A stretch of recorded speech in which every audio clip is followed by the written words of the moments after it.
तुम्हें तो शायद ये भी ना मालूम हो कि हम अभी अभी हॉस्पिटल से वापस आ रहे हैं भाई। डॉक्टर्स ने उनके सारे टेस्ट रिपीट करवाए हैं, पता नहीं क्या मसला है उनके साथ। ये तो मुझे किसी ने नहीं बताया। अच्छा, तो तुम्हें कौन बताएगा भाई? तुम्हें उमैर से फुर्सत मिले तो तुम्हें कुछ पता चले ना। सारा सारा दिन बंद कमरे में मुंह लपेटे पड़ी रहती है, जैसे हमने तुम पर तो पता नहीं कौन से जुल्म के पहाड़ तोड़ दिए। हाँ मेरे अल्लाह, 3 औलादें दी और तीनों की तीनों निकम्मी नमूने। अच्छा उठो उठो, चलो मेरे साथ किचन में, बहुत काम है मुझे तुमसे। उठो, यखनी चढ़वाओ मेरे साथ। आ रही हूँ।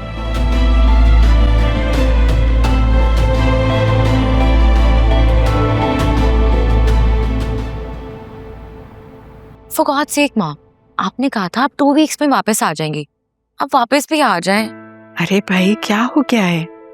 तुम खुद ही तो कह रही थी कि जब आप ठीक हो जाएंगी तो हम ट्रिप पर चलेंगे। तो अब मैं आ गई हूँ तो आप कह रही हो वापस आ जाओ। ये क्या बात हुई? मैंने ये तो नहीं कहा था कि आप वहां बैठ ही रहे। और आपका फोन कहाँ है? यहाँ पर आकर इंसान का दिल चाहता है कि सब कुछ भूलकर बस यहीं का हो जाए। तुम्हें पता है यहाँ पर इतनी गर्मी है, लेकिन रूम में जैसे ठंडक से उतर जाती है। मैं और फराज घंटों बैठकर खाना काबा को देखते रहते हैं। ऐसे में फोन का ख्याल कैसे होगा?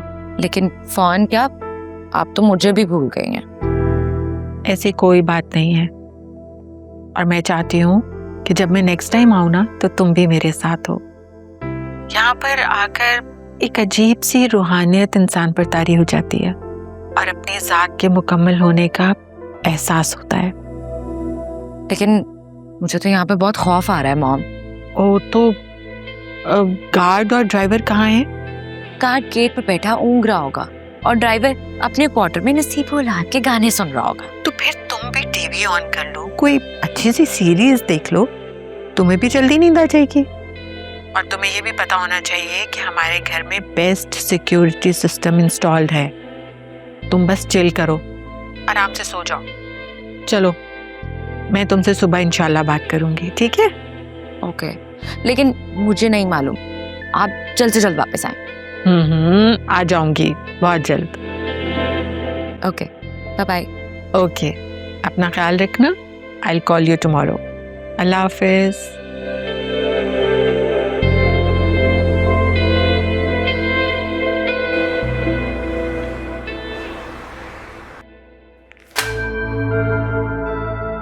जितना तुम्हारा इंक्रीमेंट बनता है ये उससे ज्यादा ही है। वैसे आपने मुझे जॉब से निकलवाने में कोई कसर नहीं छोड़ी थी। तुम्हारे भाई की जॉब हो या फिर तुम्हारी माँ की बीमारी, मैंने हमेशा तुम्हारी मदद की है। तुम मेरी इतनी मदद नहीं कर सकती हो। ये लोग, तुम्हें पता है, तुम्हें जॉब से टर्मिनेट करवा रहे थे। मैंने खुद सीईओ को कहकर तुम्हारी एचआर से जॉब टर्मिनेशन मना करवाई। वैसे भी तुम्हारी जैसी एक एवरेज रिसोर्स वाली लड़की को कौन नौकरी पे रखता? इट्स मी, जिससे तुम्हारी नौकरी बचाई, तुम्हें यहाँ नौकरी पे रखा हुआ है।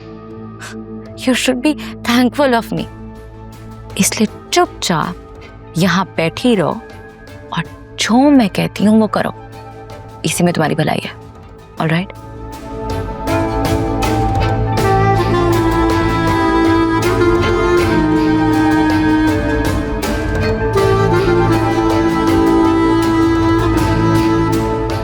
इतनी भी क्या चलती है?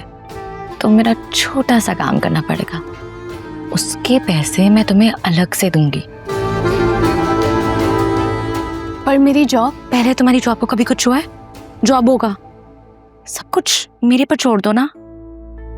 वैसे भी मेरी जान, अच्छे पैसे कमाने के लिए थोड़ा रिस्क तो उठाना पड़ता है। ठीक है, क्या काम करना होगा? कुछ खास नहीं। तुमने नीचे पार्किंग में जाना है। तुमने कार्ड से वासी की गाड़ी की चाबी लेनी है। कुछ सामान होगा वो तुम उसके डैशबोर्ड सीट के नीचे रख देना। बस ये काम करना, थोड़ा छुपा कर रखना। ओके? आप मुझसे कोई गैर कानूनी काम तो नहीं कर पा रही ना? गैर कानूनी तो नहीं, लेकिन बेबी गर्ल गैर इखलाकी जरूर है। लेकिन क्या करें मेरी जान, everything is fair in love and war.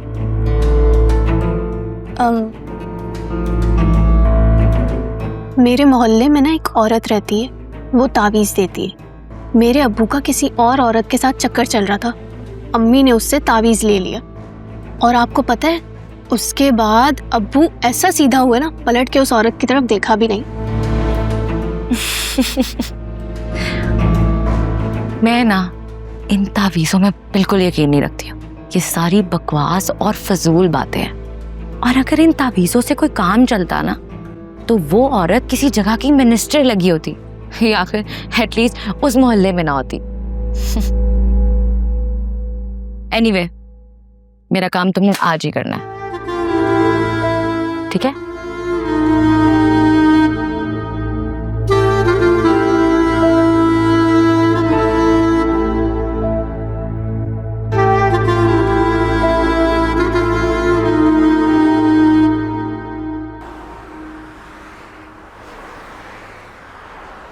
क्या जरूरत थी सबके सामने मोबाइल की बात करने की? बच्चे ऐसी बातें करते हैं क्या? सॉरी मम्मा। इतनी बड़ी हो गई, कुछ तो अकल इस्तेमाल करो। अगर 4 दिन तुम मोबाइल पर गेम नहीं खेलोगी तो कौन सी कयामत आ जाएगी? हम अपने घर में नहीं रहते हैं, और जब हम किसी के घर में रहते हैं ना, तो कुछ भी करने, इवन बोलने से भी पहले हमें सोचना पड़ता है, ताकि किसी को हमारी कोई बात बुरी ना लगे। समझी? अगर ये हमारा घर नहीं है तो फिर हमारा घर कहाँ है? मम्मा, जब मैं बड़ी होंगी ना, मैं आपके लिए बहुत बड़ा सा घर खरीदूंगी। वहाँ पे हम रहेंगे भी और जो मर्जी वो बोलेंगे।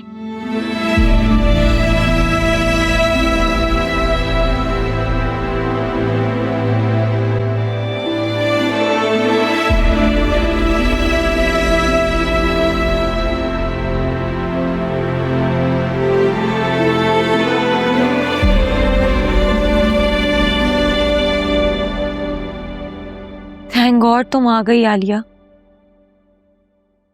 कभी कभी तो दिल चाहता है कि सबको छोड़ छाड़ कर ना कहीं दूर चली जाऊं।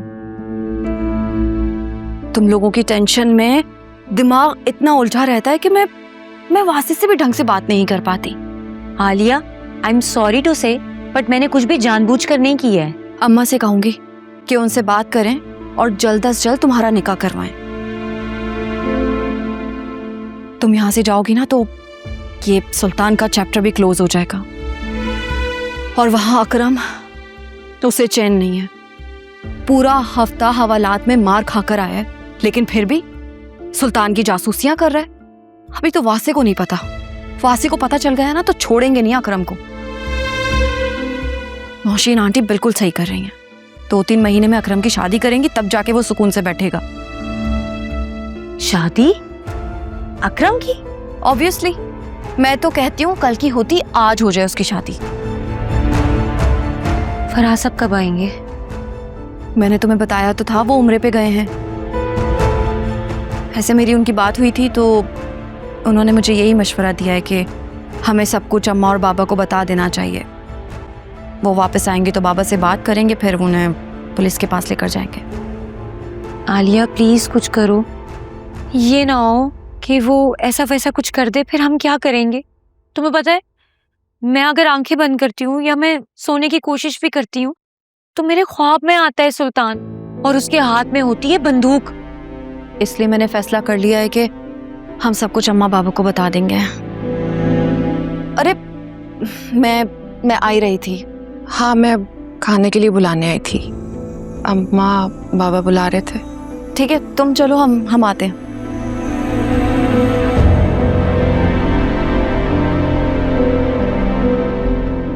चलो अब चलकर खाना खाते हैं, फिर मैं बाबा से बात करूंगी। इंशाल्लाह सब ठीक हो जाएगा। और अगर कुछ भी ठीक ना हुआ फिर हम तब तक कोशिश करेंगे जब तक सब कुछ ठीक नहीं हो जाता। चलो, परेशान नहीं हुआ।